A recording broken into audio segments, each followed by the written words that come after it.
మతం మారిన వారికి ఎస్సీ అంటే షెడ్యూల్ క్యాస్ట్ హోదా పోతుందని చెప్పి సుప్రీంకోర్టు ఈ ఏడాది మార్చిలో తీర్పిచ్చిన విషయం మనందరికి తెలిసిందే. సాధారణంగా మతం మార్పిడి అనంతరం షెడ్యూల్ కులం హోదా కొనసాగుతుందా లేదా అనే దాని మీద ఒకప్పుడు చాలా పెద్ద చర్చ ఉండేది. ఈ విషయంలో సుప్రీంకోర్టు చారిత్రాత్మక తీర్పు వెలువరించింది.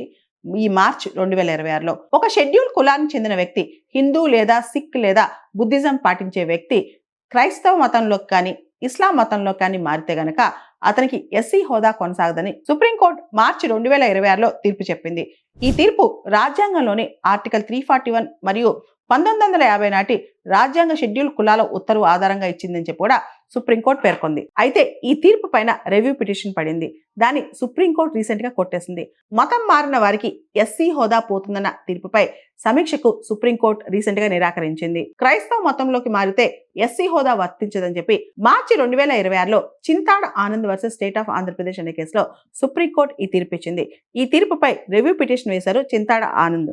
తీర్పులో లోపాలు లేవని, రివ్యూ చేయాల్సిన అంశాలు ఏవీ లేవని చెప్పి కూడా సుప్రీంకోర్టు చెప్పింది. ఈ మేరకు సుప్రీంకోర్టు రిజిస్ట్రీ ఒక ఉత్తర్వులు జారీ చేసింది. భారతదేశంలో చాలా వేల కులాలు ఉన్నాయి. ఆ కులాల్లో ఎవరైనా ఏ మతంలోకైనా కన్వర్ట్ అవ్వచ్చు. వాలంటరీ కన్వర్షన్స్ అనేవి మన భారతదేశంలో చాలా కామన్, మత మార్పిడి అనేది. అయితే ఇక్కడ క్వశ్చన్, మతం మార్పిడి చేసుకున్న తర్వాత మన పాత క్యాస్ట్, ఇంతకుముందున్న క్యాస్ట్ క్యారీ అవుతుందా? ఏపీలో కనుక గమనిస్తే కనుక మనం ఎస్సీగా ఉండి మతం మార్పిడి చేసుకుంటే బీసీసీ కేటగిరీ, ఎస్సీ కానీ ఏ కేటగిరీ నుంచి అయినా క్రిస్టియానిటీలోకి వస్తే బీసీసీ కేటగిరీ అప్లై అవుతుంది అనమాట.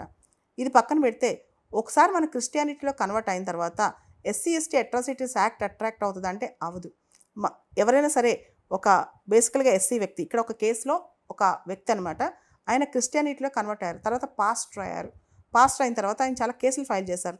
ఎస్సీ ఎస్టీ అట్రాసిటీస్ యాక్ట్కి సంబంధించి చాలామంది ఆయన్ని క్యాస్టిస్ట్ రిమార్క్స్ చేస్తున్నారని, క్యాస్టిస్ట్ లాంగ్వేజ్ వాడుతున్నారని, అసాల్ట్ చేస్తున్నారని, ఇలా రకరకాల కేసులు ఎస్సీ ఎస్టీ అట్రాసిటీస్ యాక్ట్ కింద పెట్టారు. ఎస్సీ ఎస్టీ అట్రాసిటీస్ యాక్ట్ 1989 అనేది చాలా పవర్ఫుల్ యాక్ట్ అనమాట. ఈ యాక్ట్లో చాలా అఫెన్సెస్ నాన్ బెయిలబుల్ అఫెన్సెస్, అంటే బెయిల్ రావడం కూడా చాలా కష్టం అనమాట. క్యాస్ట్ నేమ్తో తిట్టినా, లేదా క్యాస్టిస్ట్ డిస్క్రిమినేషన్ చేసినా, లేకపోతే దానికి సంబంధించి ఎటువంటి వివక్ష చూపించినా, కుల వివక్ష చూపిస్తే యాక్ట్ వస్తుంది అనమాట.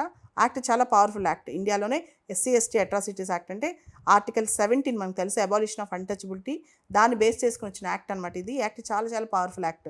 అయితే ఇక్కడ క్వశ్చన్ ఏంటంటే, ఒక్కసారి క్రిస్టియానిటీలో కన్వర్ట్ అయిన తర్వాత క్రిస్టియానిటీ క్యాస్ట్ లేదు కాబట్టి ఈ ప్రొటెక్టివ్ లెజిస్లేషన్ అనేది నీకు అప్లై కాదని చెప్పి హైకోర్టు చెప్పిందనమాట. ఏపీ హైకోర్టు క్రిస్టియానిటీకి క్యాస్ట్ అనేది ఒక ఏలియన్ సబ్జెక్ట్, అంటే క్యాస్ట్తో క్రిస్టియానిటీకి సంబంధం లేదు కాబట్టి SC ST act provisions Christians invoke చేయడానికి వీల్లేదని చెప్పిందనమాట.